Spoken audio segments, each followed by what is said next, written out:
کاوش خرچ اخراجات لنگر نیاز خلوص عقیدہ اور نیت مالک اللہ اپنی بارگاہ میں قبول و منظور فرمائے۔ جتنے بیمار اس صف میں حاضر ہیں، ذکر میں حاضر ہیں، مالک آج کی اس خوشی کے صدقے مالک ان کو شفا یابی نصیب فرمائے۔ جتنے مقروض ہیں مالک اللہ غیب کے خزانوں سے ان کے قرض عطا فرمائے۔ کوشش کیجیے گا اول سے لے کے آخر تک بآواز بلند آمین کہنا اور آمین کہہ کے دعا میں شریک ہو جانا۔ مالک اللہ شہنشاہ معظم بقیت اللہ العظم سرکار امام زمانہ کے ظہور میں تعجیل فرما۔ اتنی بلند صلوات پڑھیے کہ تمام رکی ہوئی دعائیں بھی مستجاب ہو جائیں۔ اللہ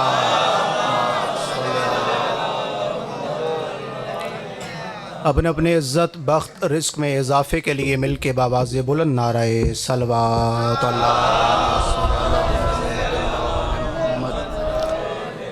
برائے خوشنودی حضرت ابوالفضل العباس بآواز بلند نعرہ صلوات۔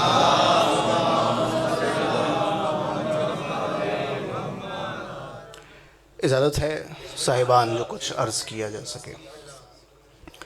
سب سے پہلے تو میری طرف سے تمام بھی موالیان کو عید غدیر مبارک ہو، خیر مبارک۔ بلکہ جب سے چونکہ آغاز جشن سے ہی میں یہاں پہ حاضر ہوں، آپ کا جوش دیکھ کے، آپ کو جذبہ دیکھ کے میں اس جملے کو تبدیل کرتا ہوں، ملنگوں کو ملنگوں والی عید مبارک ہو، خیر مبارک۔ اور یہ واحد عید ہے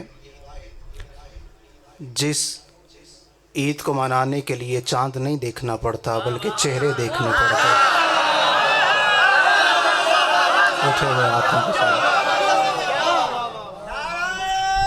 مل کے بولنا حیدری یا۔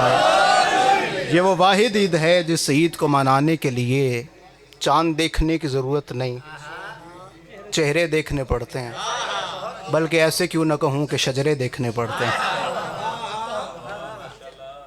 تو ماشاءاللہ مجھ سے پہلے بڑے بہترین انداز میں نعت خوان منقبت گزار اپنے حصے کی نوکری کر گئے۔ مجھے اس چیز کا بخوبی اندازہ ہے کہ اتنے سریلے لوگوں کے درمیان ایک خطیب کو سننا بڑا مشکل کام ہے۔ تو میں بس آپ یہ سمجھیں کہ میں نے بھی منقبت پڑھنی ہے، میں نے بھی قصیدے پڑھنے ہیں، بس فرق اتنا ہے کہ میں سر میں نہیں پڑھ سکتا۔ باقی اگر آپ قبول فرمائیں گے تو یہ میرے لیے اعزاز ہوگا۔ بس 10-15 منٹ کی ہی میں نے نوکری کرنی ہے، چونکہ آپ جشن منا چکے ہیں اور سننے کی تو میں بات نہیں کر رہا، جشن منانا چاہیے اور آپ وہ منا چکے ہیں۔ بس میں اپنے حصے کی کچھ نوکری اپنی بارگاہ مولا کی بارگاہ میں دینا چاہتا ہوں، اگر آپ قبول فرمائیں۔ جشن کا آغاز میں قبلہ محمد عباس رضوی شاہ صاحب کے مشہور زمانہ جملے سے کرتا ہوں، چونکہ جشن کا جب آغاز ہوا تھا تو میرے بھائی نے بھی جب وہ مصرے پڑھے تھے وہ قبلہ رضوی صاحب کے ہی پڑھے تھے، تو وہیں سر میرا ارادہ بنا کہ چلے میں بھی اپنی نوکری کا آغاز انہی کے جملے سے کروں۔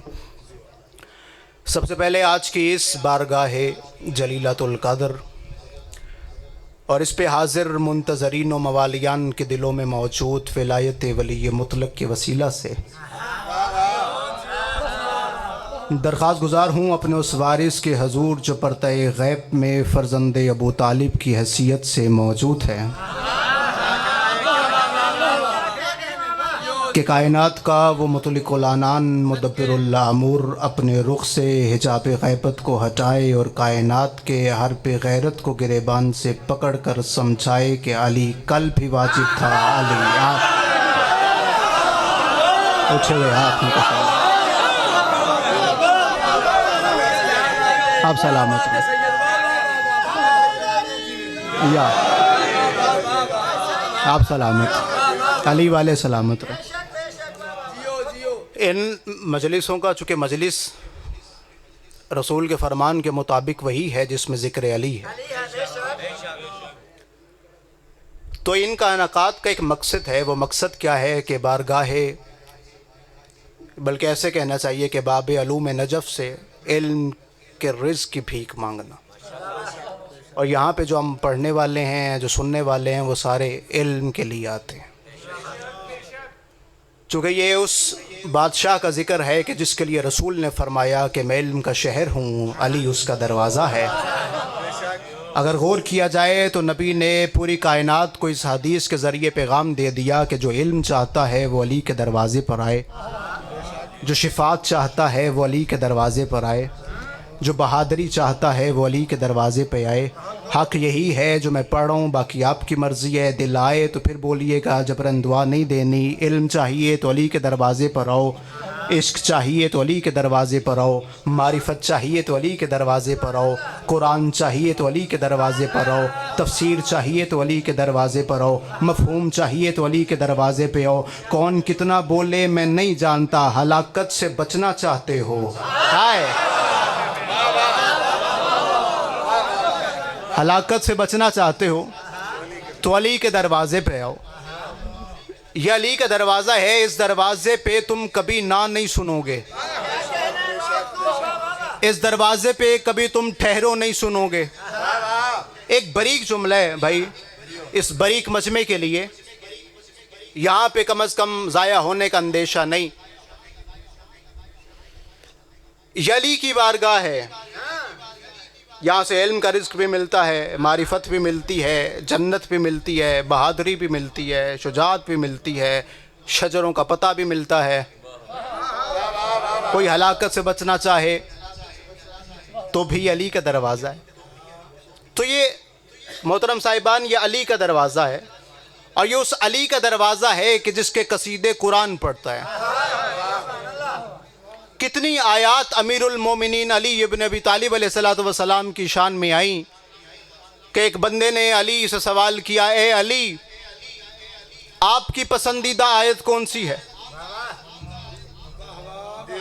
مولا نے نہیں کہا کہ سوچنے کا وقت دو، مولا نے نہیں کہا ٹھہرو، مولا نے یہ بھی نہیں کہا کہ بہن سے پوچھ کے بتاتا ہوں۔ بولنا میرا بھائی، جیسے ہی سوال کیا مولا آپ کی پسندیدہ آیت کون سی ہے، اچھا ایک دو آیتیں ہونا ان میں سے پسند کرنا آسان ہے، جہاں ہزاروں کی تعداد میں ہونا وہاں پہ انتخاب مشکل ہے۔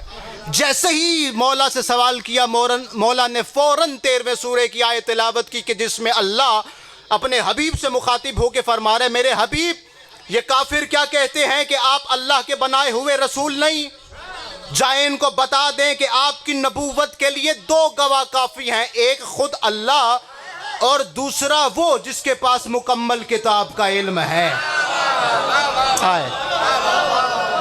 ایک اللہ گواہ، دوسرا وہ جس کے پاس مکمل کتاب کا علم ہے۔ کوفہ کے منبر پہ بیٹھ کے فرما رہے تھے، علی سلونی سلونی، جو پوچھنا چاہتے ہو مجھ سے پوچھو۔ ایک بندے نے کہا مولا آپ ہی سے کیوں پوچھیں؟ علی نے اپنے سینے پہ ہاتھ رکھ کے فرمایا اس لیے کہ اس سینے میں اللہ کی مکمل کتاب کا علم موجود ہے۔ تو اس کا مطلب یہ ہو گیا کہ جو قرآن کا مزاج ہوگا وہی علی کا مزاج ہوگا، جو قرآن کا مزاج وہی علی کا مزاج۔ اچھا قرآن میں غیب ہے؟ بولنا میرے بھائی، قرآن میں غیب کا علم ہے اور قرآن علی کے سینے میں ہے، تو پھر جملہ کہنے دیجئے قرآن میں غیب ہے، علی عالم الغیب ہے۔ پچھلے والے مومن، قرآن میں غیب، علی عالم الغیب۔ بس یہ یاد رکھنا کہ جو قرآن کا مزاج ہوگا وہی علی کا مزاج ہوگا۔ قرآن میں غیب، علی عالم الغیب۔ قرآن پہ حملہ نہیں ہو سکتا، ہاتھ بلند ہونے چاہیے علی والوں کے۔ قرآن پہ حملہ نہیں ہو سکتا تو علی پہ بھی حملہ نہیں ہو سکتا۔ قرآن بھی نور، علی بھی نور، قرآن بھی شفا، علی بھی شفا، قرآن بھی ہدایت، علی بھی ہدایت، قرآن بھی چراغ، علی بھی چراغ، قرآن بھی سچ، علی بھی سچ، قرآن بھی حق۔ بولنا چاہیے علی والے کو، قرآن بھی حق تو علی بھی حق۔ قرآن میں سورہ کوثر ہے، علی ساقی کوثر ہے۔ قرآن نور ہے تو علی بھی نور ہے۔ قرآن رہبر ہے تو علی بھی رہبر ہے۔ قرآن ترازو ہے تو علی بھی ترازو ہے۔ یاد رکھے زمانہ، قرآن کا پڑھنا بھی عبادت، قرآن کا پڑھنا بھی عبادت، اور علی علی علی کرنا بھی عبادت، اول سے لے کے آخر تک تائید کا حق ادا کرنا، قرآن کا پڑھنا بھی عبادت، علی علی کرنا بھی عبادت۔ تو زمانہ یاد رکھے کہ قرآن کا پڑھنا مسلمان ہونے کی دلیل ہے، علی علی کرنا نسلی ہونے کی دلیل ہے۔ اگر عرفان جی ٹاؤن اپنا معیار سماعت اسی پہ قائم رکھے تو اگلا جملہ بھی آپ کی امانت ہے، آپ تک پہنچانا چاہ رہا ہوں۔ قرآن کا پڑھنا بھی عبادت اور علی علی کرنا بھی عبادت، قرآن کا پڑھنا مسلمان ہونے کی دلیل ہے۔ ارے علی علی کرنا نسلی ہونے کی دلیل ہے، تو زمانہ یاد رکھے کہ قرآن کو جو چھوڑے وہ بھی کافر، جو علی کو چھوڑے وہ بھی کافر۔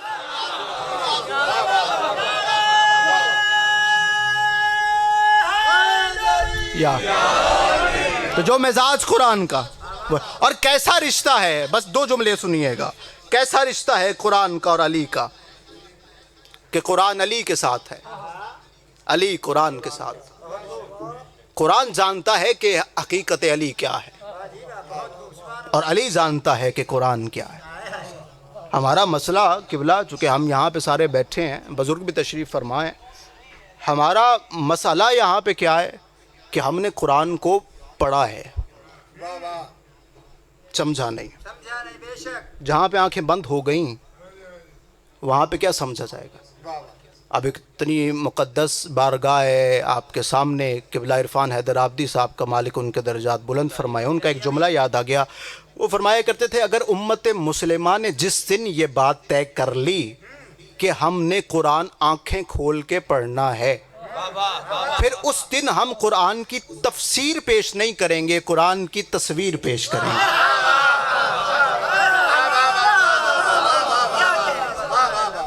اس دن ہم پھر قرآن کی تفسیر پیش نہیں کریں گے، قرآن کی تصویر پیش کریں گے۔ قرآن تفکر کی کتاب ہے، قرآن تدبر کی کتاب ہے، قرآن علم کی کتاب ہے، قرآن حکمت کی کتاب ہے، قرآن نور ہے، قرآن ہدایت ہے، قرآن رہبر ہے، قرآن حق ہے، قرآن عرش ہے، قرآن فرش ہے، قرآن ماضی ہے، قرآن حال ہے، قرآن مستقبل ہے۔ تو سر اٹھانا میرے محترم سامعین، قرآن پھیلے تو 6666 آیتیں ہیں، قرآن سمٹے تو نقطہ بائے بسم اللہ ہے۔ قرآن سمٹ جائے تو پھر میں نے پہلے عرض کیا کہ کیسا تعلق ہے قرآن کا اور علی کا، کیسا تعلق ہے قرآن کا اور علی کا، اور علی کا، اور علی سے بہتر قرآن کون جانے۔ یہ تقابل علی سے قبلہ یہ ابھی شروع نہیں ہوا کہ علی ہم جیسے، یہ بڑی پرانی عادت ہے۔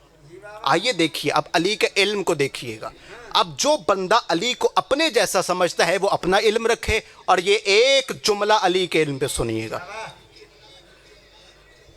امیر المومنین علی ابن ابی طالب بسم اللہ کی تفسیر بیان کر رہے ہیں، بس اسی پہ میں آپ کو زحمت ہے، میں آپ کی تمام کرنے جا رہا ہوں۔ بسم اللہ کی تفسیر بیان کر رہے ہیں، یہ جملہ جتنے جوان ہیں آپ کے لیے، جتنے بزرگ ہیں ان سے دعا لینے کے لیے بسم اللہ کی تفسیر بیان کر رہے ہیں۔ حضرت عبداللہ ابن عباس وہاں پہ تشریف فرمائے، پوری رات گزر گئی علی بسم اللہ کی تفسیر بیان کرتے رہے۔ اس جملے پہ میں پہلے بتا دوں، میں نے زور نہیں لگانا، ٹھیک ہے؟ کوئی باتیں ایسی ہوتی ہیں جو وزنی ہوتی ہیں، ان کے لیے زور ریکوائرڈ نہیں ہوتا، ضروری نہیں ہوتا، تو بس جملہ سنتے آئیے گا اور دل پہ لکھتے جائیے گا۔ پوری رات گزر گئی، علی بسم اللہ کی تفسیر بیان کرتے رہے۔ عبداللہ ابن عباس نے فرمایا یا علی میں کتنا خوش نصیب ہوں کہ تفسیر بیان کرنے والے آپ ہیں اور سننے والا میں علی میں ہوں۔ مولا کاش یہ رات نہ گزرتی، آپ تفسیر بیان کرتے رہتے اور میں سنتا رہتا، جملے کا لطف لیجئے گا۔ علی نے مسکرا کے فرمایا عبداللہ یہ ایک رات نہیں، اگر ایک رات 70 سال کے بھی برابر ہو جائے، ہائے ہائے ہائے، ایک رات 70 سال کے برابر بھی ہو جائے تو رات گزر سکتی ہے، بسم اللہ کی تفسیر ختم نہیں ہو سکتی۔ یوں ہاتھ جوڑے مولا اتنی لمبی تفسیر پڑھے گا کون؟ علی نے فرمایا اگر میں، اب اختیار علی سننا، اگر میں چاہوں تو اس بسم اللہ کی تفسیر کو ایک نقطے میں سمیٹ سکتا ہوں۔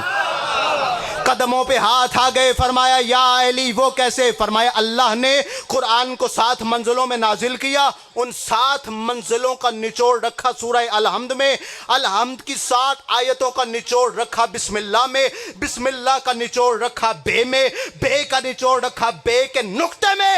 علی فرماتے ہیں وہ بے کا نقطہ ہی میں علی ابن ابی طالب۔ ارے مجھے وہ عقل کا اندھا سمجھ نہیں آتا جسے غدیر کا مولا سمجھ نہیں آتا۔ مجھے وہ عقل کا بسم اللہ یا مجھے وہ عقل کا اندھا سمجھ نہیں آتا جسے غدیر کا مولا سمجھ نہیں آتا۔ اور یہ میرے شہر کا حافظ بھی کیسا حافظ ہے، کتاب یاد ہے نقطہ سمجھ نہیں آتا۔ ارے کتاب یاد ہے نقطہ سمجھ نہیں آتا۔ ارے دمبے کا فلک سے دمبے کا آنا سمجھ تو آتا ہے، علی کا عرش پہ جانا سمجھ نہیں۔ مجھے وہ عقل کا اندھا۔ آخری جملہ اور آپ کی زحمت تمام۔ نہ علی، جو میں نے پہلے کہا کہ یہ تقابل علی سے ابھی شروع نہیں ہوا، یہ بڑی پرانی عادت ہے، بلکہ ایسے کیوں نہ کہوں ان کے بزرگوں کی پرانی عادت ہے، علی کے مقابلے پہ اپنے آپ کو لے آنا۔ بھائی نہ تمہارا علم علی کے علم کے برابر، نہ تمہاری شجاعت علی کی شجاعت کے برابر، نہ تمہاری سخاوت علی کی سخاوت کے برابر، بلکہ یوں کیوں نہ کہوں نہ کوئی مرد علی جیسا، نہ ہی کوئی تلوار مل کے بولنا اگلے پچھلے، نہ ہی کوئی مرد علی جیسا اور نہ ہی کوئی تلوار ذوالفقار جیسی۔ بندوں نے کہا حسرت تھی نا، یہ کاش کا لفظ نہیں ختم ہوا، یہ کاش کا لفظ ابھی تک چلتا آ رہا ہے اس زمانے سے۔ کہا یا علی، بس آخری جملہ اپنے تمام محترم صاحبان کے لیے، اور اسی پہ میں آپ کی زحمتیں تمام کرنے جا رہا ہوں۔ یا علی، یہ جو آپ کے ہاتھ میں ذوالفقار ہے نا، بھائی لطف لیجئے گا، یہ جو آپ کے ہاتھ میں ذوالفقار ہے یہ کسی کو میدان سے بھاگنے نہیں دیتی،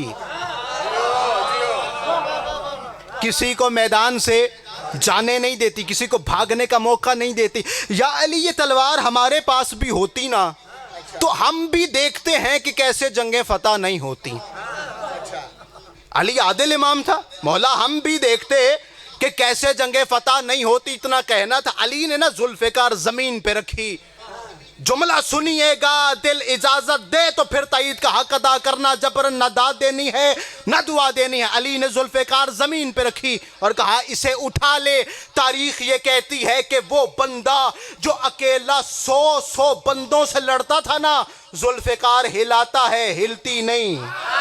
ہائے ہائے، علی والا بولے ذوالفقار ہلاتا ہے ہلتی نہیں، اٹھاتا ہے اڑتی نہیں۔ کہنے لگا یا علی اتنی بھاری تلوار آپ کیسے اٹھا لیتے ہو، کیسے دشمنوں پہ چلا لیتے ہو؟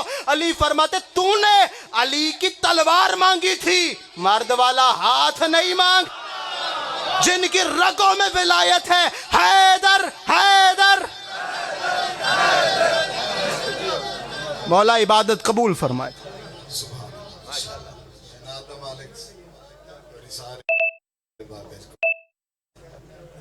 بابا سے بلند تر صلوات